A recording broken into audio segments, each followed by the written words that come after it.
kita, dan dengan hati yang sungguh-sungguh. Kalau kita melakukan itu, saya percaya bahwa apapun yang terjadi, situasi yang terjadi, Tuhan, saya sudah melayanimu. Situasi yang buruk kenapa terjadi? Kita nggak akan pernah seperti itu, karena hati kita tulus. Kalau hati saudara tulus melayani, pasti apapun yang terjadi, Bapak Ibu bisa berkata, terima kasih Tuhan. Saya kasih contoh seperti ini. Kalau saya melakukan sesuatu sama Oki dengan hati yang tulus, Ki, ini saya punya HP, Ki, saya melakukannya dengan hati yang tulus, misalkan Ki ya, Ki, misalkan Ki ya, nanti ditagih. Misalkan ini, saya Ki, dengan hati yang tulus ini saya kasih kamu HP. Nah, kalau kita memberikannya dengan hati yang tulus, yang sungguh-sungguh, yang keluar dari hati kita, misalkan Oki tiba-tiba satu saat menyakiti saya, harusnya itu nggak akan terpengaruh. Wah, Oki ini saya tahu ya, apa kurang ajar Ki yo haraku yo. Gawe loro hatiku yo. Dhisik padahal wis tahu HP, harusnya nggak akan seperti itu. Karena apa? Hati yang tulus. Kalau kita memberi dengan hati yang tulus, hati yang murni tanpa ada motivasi apa-apa, benar-benar tulus ya. Tulus itu tanpa disertai motivasi atau kepentingan apapun juga, dari hati yang bersih dengan sungguh-sungguh. Satu saat Oki menyakiti saya, nggak akan ada masalah. Dulu saya pernah kasih HP, nggak ada masalah. Ya karena memang kita memberikan tulus. Demikian juga dengan Tuhan.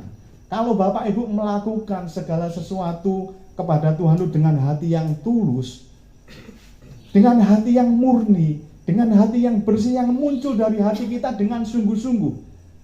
Pada saat kita hidup tidak diberkati, kita akan tetap mengucap syukur. Amin. Tetap apa? Mengucap syukur. Tidak terjadi, Tuhan kenapa saya sudah melayani sekian tahun, saya sudah diinjak orang, tidak diperhatikan, tidak dipedulikan. Saya sudah, di tempat yang paling bawah lah. Tapi kenapa hidup saya masih begini-begini saja? Ada yang seperti itu. Kalau Bapak Ibu seperti itu, ingat bahwa ternyata hati kita ini tidak tulus melayani Tuhan. Ya, kalau kita tulus melayani dengan hati yang tulus, mau orang lain berkata apapun juga nggak ada pengaruh. Mau orang lain bantu atau tidak, nggak ada pengaruh. Kita akan tetap melayani karena apa? Itu keluar dari hati kita. Demikian juga Bapak Ibu pada saat kita melakukan firman Tuhan. Kalau kita melakukannya dengan hati yang tulus, hati yang benar-benar ingin menyenangkan hati Tuhan, hati yang benar-benar bersih, tidak ada motivasi apa-apa. Misalkan, saya melakukan ini firman Tuhan supaya saya diberkati. Itu artinya masih belum tulus.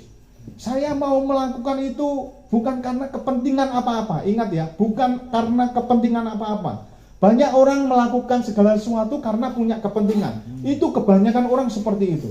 Saya melakukan A supaya saya B. Saya melakukan C supaya saya D dan lain sebagainya.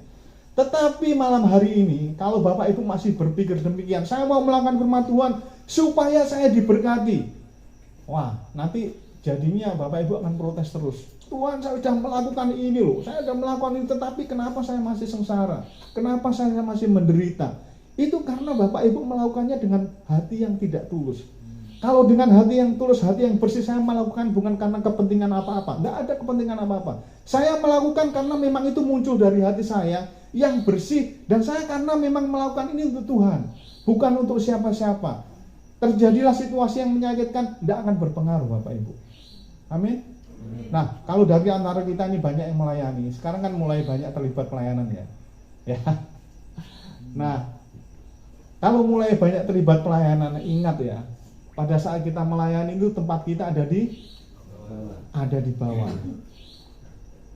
Kalau misalkan dilecehkan, maksudnya bukan dilecehkan ya, maksudnya kalau misalkan tidak dihargai, harus siap. Amin. Karena tempat kita di mana? Bawah. Di bawah. Pada saat saudara melayani itu tempatnya di bawah. Saya melihat, ya, saya kadang nggak sampai hati menyampaikan ya. Ya ini peristiwa yang lain ya. Jadi karena dia melayani sungguh-sungguh, sampai orang itu merintah dan lain sebagainya, tidak tanpa tedeng aling-aling lah, tanpa ada tolong orang kan biasanya seperti itu. Tolong dong ini, itu kan enak ya. Tapi kan, wih kamu bikin ini, oh, bikin ini. Saya pernah mengalami situasi seperti itu. Ya, tapi kalau nggak tulus, wih jengkel juga ini. Kamu siapa perintah-perintah saya? Pernah seperti itu? Mas Heirus, bantu saya, bantu bersihkan gereja. Kamu siapa perintah saya? Enggak Mas Heirus ya. Amin. Amin.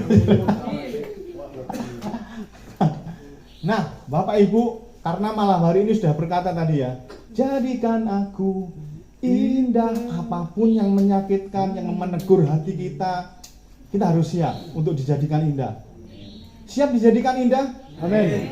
Kalau siap, apapun yang terjadi, kita harus siap.